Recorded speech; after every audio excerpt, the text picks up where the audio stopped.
Why should you take notes in genealogy? How should they be taken to ensure accuracy in your research? On today's episode of the Ancestral Findings Podcast, you'll discover it all and improve your research skills.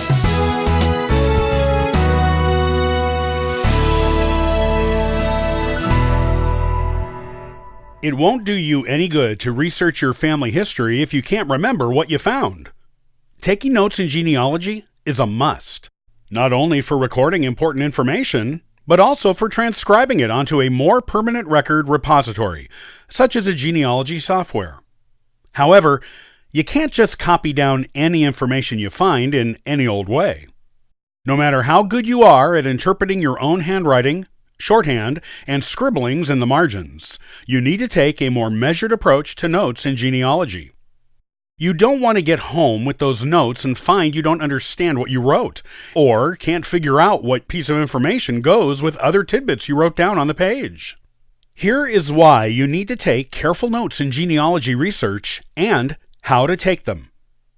Why you need to take notes. Other than the obvious reasons given above of getting information from one repository to another, you have also got to consider the size of your genealogy collection.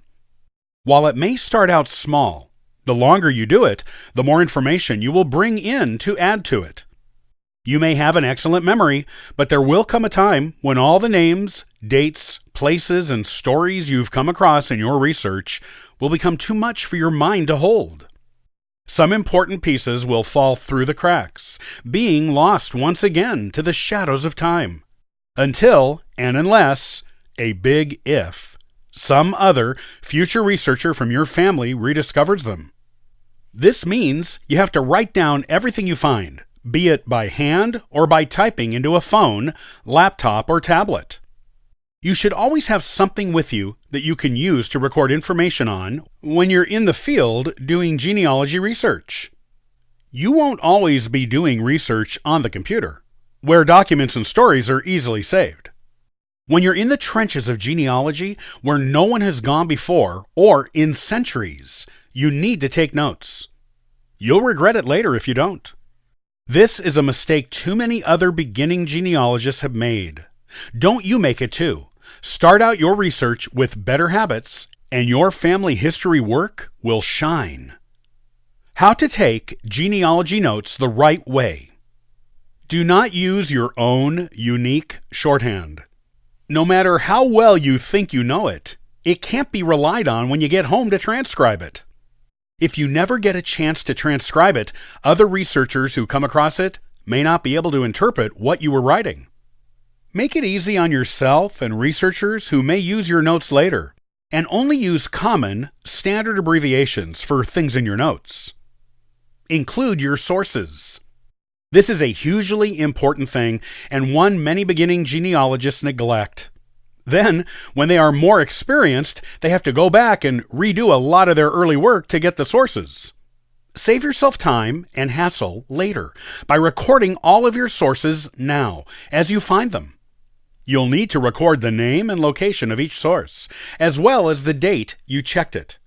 This will prove your work to other genealogists, leave a trail for them to follow, and let you know what you've already examined so you don't repeat your research unnecessarily.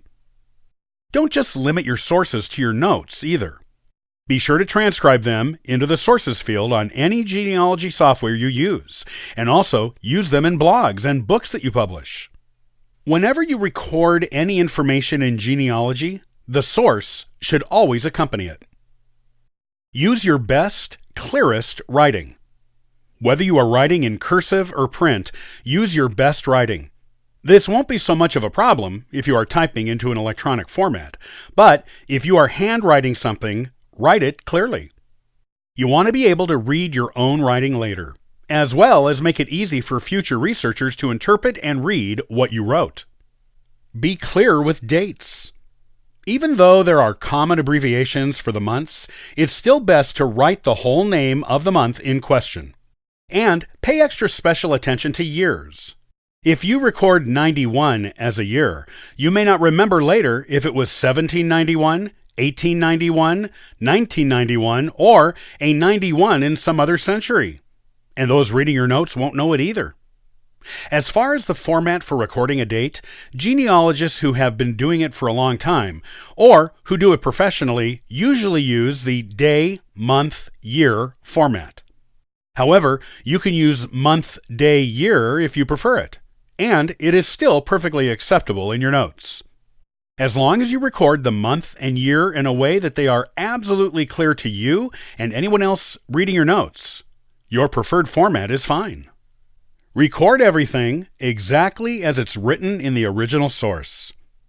It is tempting to change information that you think is misspelled, nonsensical, or otherwise incorrect when taking notes. Don't do it. People centuries before us often had different ways of writing things, and there was no uniform way of spelling in the English language until the early 1800s. Also, things you think don't make sense or are wrong may actually be true, and will make sense when you research the time period. Record everything exactly as it is, and interpret it later when you get home. If corrections need to be made, you can determine it after you look more deeply into the material, and compare it to your other information. Always record a person's entire name. Don't use initials to describe someone in your notes if you know their actual name. You may not remember the name later. And always record a woman's maiden name. They are notoriously difficult to find before the 20th century, so don't neglect it.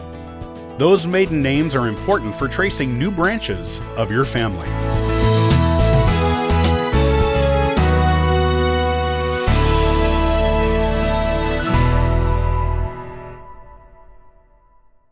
Locating the birthplaces of your ancestors is an important part of genealogy.